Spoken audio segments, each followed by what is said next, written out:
we have inversely seen the rise of the leftist YouTuber. Their intended goal was directly engaging in de-radicalization and rehabilitation of the variety of young and impressionable white, mostly male minds. BreadTube and leftist YouTube has created its own rabbit hole through which YouTube can funnel views and traffic, which also means eyeballs and AdSense. So guys like Thought Slime and Sean were able to come on and grow pretty significantly and make waves. Then you have guys like Solari, John the Duncan that were able to follow suit. As long as you are a white guy and you're willing to go through the rite of passage that is making your anti-Ben Shapiro video, you will have the opportunity to make money and sustain a career as a leftist content creator. But as I'm clearly alluding to, the BreadTuber and its consumers definitely fit a specific description, one in which YouTube clearly recognizes not as a social movement or a political ideology, but a target demographic. And because that demographic is largely white and largely male, and not an insignificant amount of those people that are in that demographic are low-key recovering from being white supremacists and fascists, that means a lot. So, in case you're new here or new to the vision in general, this is the founder of Wispill speaking, and Wispill as a concept is a third space for the intersection of arts, culture, and tech. And for me, that intersection centers a lot of things, a lot of affairs, a lot of issues that, by virtue of being who I am, it's a no-brainer to cover.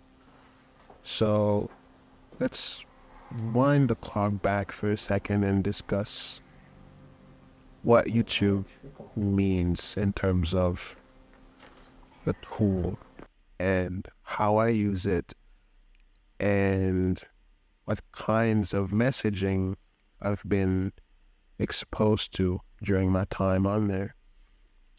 Watching YouTube is a no-brainer for me, and watching quote-unquote content in general has been fairly normal for as long as I can remember.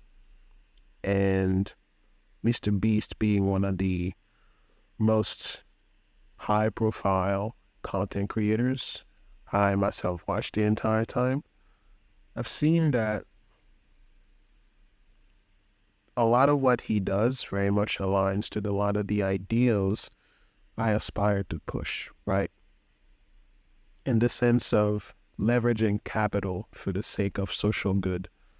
That is something that he's been somehow extremely good at doing. Like, I would say I'm one of the best in the world at YouTube, but I'm not one of the best in the world at Instagram. I'm just not, you know? But if you master short form really high level enough, you can be one of the best at both. Because being the best at short form means you can have popping reels and popping shorts on YouTube. So to me, it's pretty fascinating because if you play your cards right, you can grow on every single platform, which is wild. That's an encouragement to everyone watching to clip this. Spread these clips. Spread these clips. Do it. Do you care if they re-upload it on TikTok? No, Guys, easy way to make money. Get the clip in. They gave you permission. I want to see TikToks. I want to see shorts. I want to see reels. There is a crossroad where, unfortunately, their choices has to be made, right?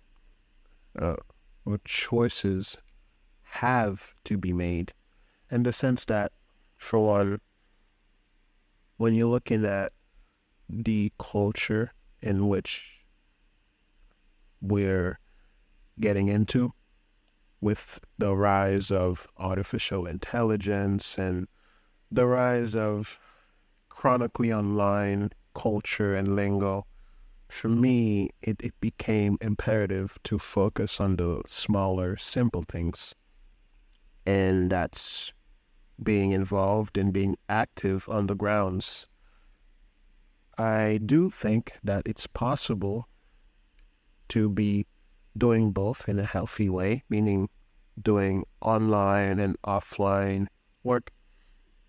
But clearly there has to be a healthy middle ground here. And for me, creating content and creating art is there's that clear distinction I want to make off the bat. It's important for me to not get attached to what I create and the messaging behind it, because that's not art. That's just a letter and a bottle in the digital ocean. In terms, I would say I'm somebody who fights for the liberation of the working class against the oppressive capitalist class that withhold the means of production by privatizing said production, said means. And I believe in policies that enable a vivacious and healthy working class, and I guess just masses of people rather than the select few, in layman's terms. That's not the real definition. I don't know the definition. Well, I was raised by a socialist. My grandmother has always dabbled in socialism, and my parents are also huge international. They're people who have a huge solidarity with the working class of the world. So they taught me to love and fight against injustices.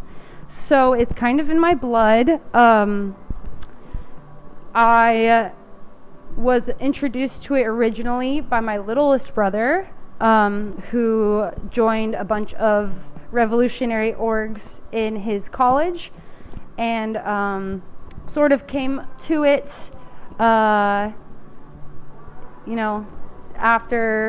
in my adult life, just slowly came into it. A lot of it was obviously pushed forward by the Trump administration. And now we're currently headed slowly but surely into this convergence of everything is art now. And if everything is art, nothing is, right? It's like the classic quote.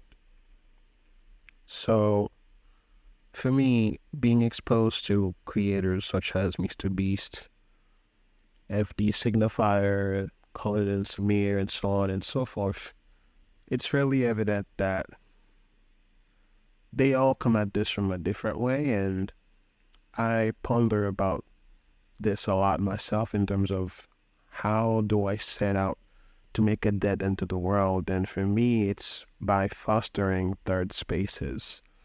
And third spaces specifically mean a place or a space that is not your home and not your job, where community can grow and culture can emerge. And that place for me is All Power Books. I've been involved in this circle of organizers for a little over 2 years now, and it's been okay.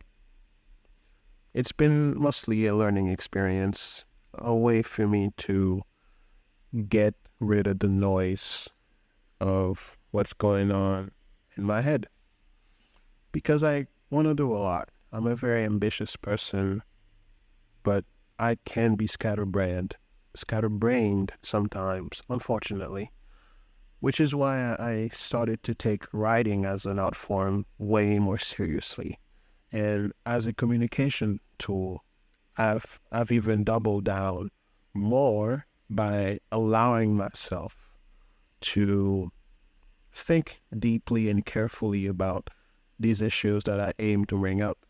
And some of the articles, which I do write, by the way, on my own Substack, you should be able to find it in the VIP content link on my channel.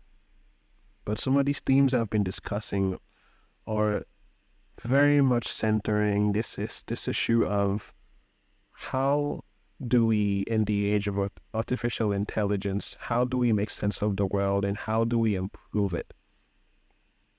I don't claim to have the answers. I don't have the answer, Sway. But what I do have is a lot of skills and a lot of time and a lot of pots in which my hands are in. And I'm hoping that by creating content, by creating art, I'm able to reach the kinds of people that sorts of messaging is aimed to reach. And I'm going to keep it very simple. No nonsense, no noise, no hype or trend writing.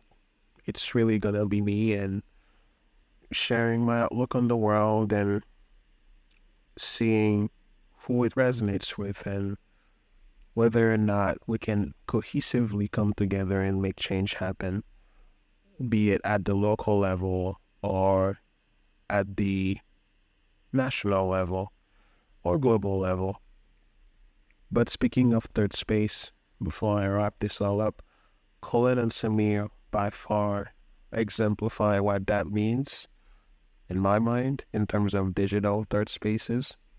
They have fostered a community of people that, in my opinion, has that potential to spark a whole new emerging movement. I don't know what that looks like long term. I don't know what that looks like practically. But what I do know is that already I've met people in their Discord server who, oddly enough, make content about Black culture. And at my suggestion, one of them specifically submitted their content to FD Signifier I referenced earlier. And to my surprise, they reposted their stuff. But that doesn't really surprise me, right? This is someone who, in my opinion, understands their role and how they can leverage said role within the community of Black creators on the platform. So, yeah, things are gonna be interesting in the next few months. I make this a commitment to express myself and share my perspective and voice, and time will tell what that's gonna look like. Until then, though, I'll catch you around, and yeah, see you later.